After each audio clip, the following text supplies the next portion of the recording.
ఏమ్మా అమ్మా ఇది గులాబీ గులాబీన ఫ్లవర్ అమ్మా ఫ్లవర్ దాది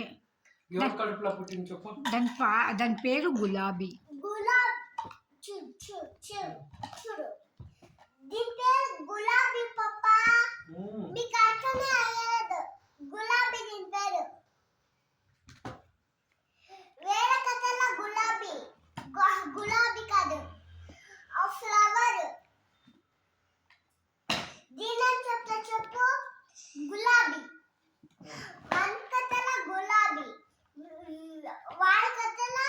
రోజ్ వాళ్ళ కథల రోజ్ ఎవరి కథల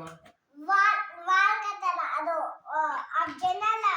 ఎప్పుడున్నా నేల విహాన అని పిలుస్తాను వాళ్ళ కథల రోజ్ మన కథల గులాబీ అమ్మా రోజ్ కాదు మన కథల రోజ్ అనేస్తాను అట్లా